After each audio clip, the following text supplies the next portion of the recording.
Good evening, sir. In this video, I'll be explaining how to set up a quiz to conduct online test for the students. First up, we'll just have to go to the Moodle site. For our college, it is of course moodle.methodist.edu.in. As soon as you go there, you will get option to log in. We will need to have admin privileges to set up the account. Once we have signed in using the admin account, we can start creating the users. To create users for the students, data needs to be collected in this format. We need to collect username, which should be a unique username for the Moodle. Then we need the first name of the student and the last name. It is suggested that you keep the first name same as the hall ticket number to make it easy for us to search for the students. Email ID, of course, is required, which the students can feed. And of course, there is a password. We can keep a different password of our choice, but for the beginning, it's suggested that we keep it same as the hall ticket, because not only is this going to be unique, but the students can change it when they first log in. I mean, when they log in for the first time. In the same way, data for the faculties may also be collected in a similar format. First, of course, is the username, the first name, last name, email, and password. Username, the faculty can give their name and the surname. Of course, this username again has to be unique. The first name and last name can be anything. Faculty email IDs they need to provide.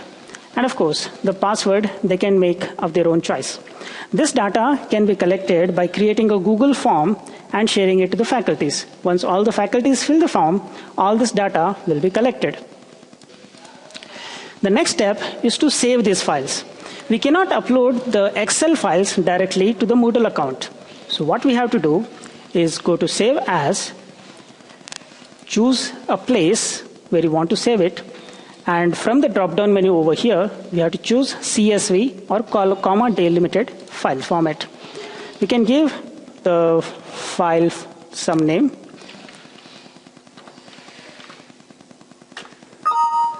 And then it will be saved. Same we can do with the students.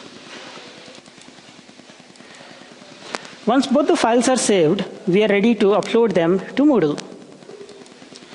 Now we are back to the Moodle interface in which we had signed in using admin password. Now from here, we need to go to Site Administration. Then go to Users over here. And below, there will be an option to upload users. Clicking on that will take us here, wherein we'll be asked to upload the CSV file containing details of the students. We have to click on this button, choose a file, then browse to where we have our file. You have to click on choose a file, and then go to the place where you have the file. Our file is in the downloads folder. Then we want to upload the students. Click on open. The file has been taken up. Now click on upload this file. This will upload the details of all the students we had chosen. It will once display whatever details we had filled and ask us to confirm. Once we are sure, we can click on upload users.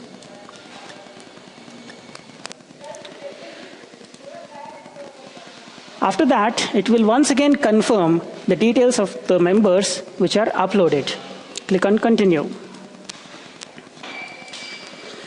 Now let us upload the details of the faculty members. So these are the details which I have saved to download folder. I have to once again go to Site Administration, User, and Upload User. Then over here I have to choose the file. Choose the file again, and from Downloads folder, I have to choose the faculty's file. Once the file is selected, click on Upload. The file is selected, Upload Users. It will display the details of the members. Then scroll down and click on Upload Users. It will again confirm once again. Click on continue.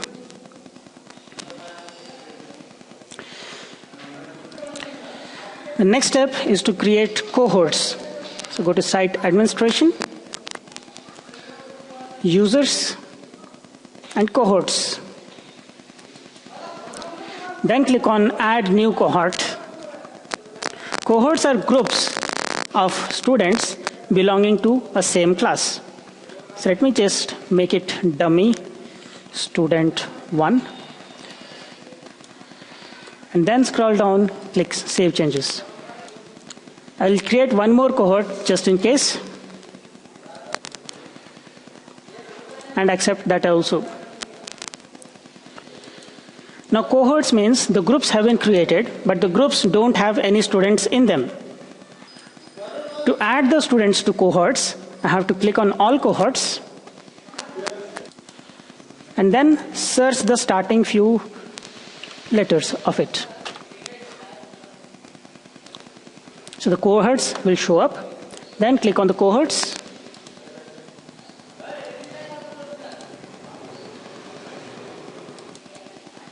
Click on the gear icon on the right side to edit it.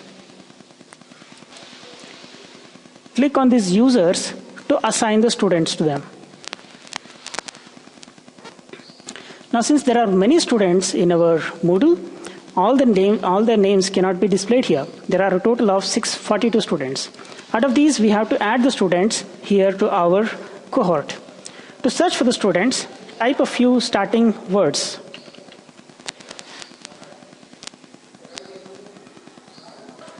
So our dummy student names starts with this. So I'll just take starting few numbers and paste it in the search box here. After some time, it will list all the student names starting with this particular letters. We can choose whatever students we want to add and then click on Add. You can see the 2 students have been added to this cohort. So cohort 1 has student number 1 and 2. That means we can add the students of different classes to different cohorts. Once you have added the cohorts, go to Back to Cohorts. We had created one more cohort, that means one more class, in which we will add the other 2 students. So click again on the users. Once again here, type the starting few numbers. All the students will appear. The first 2 students are in the cohort number 1.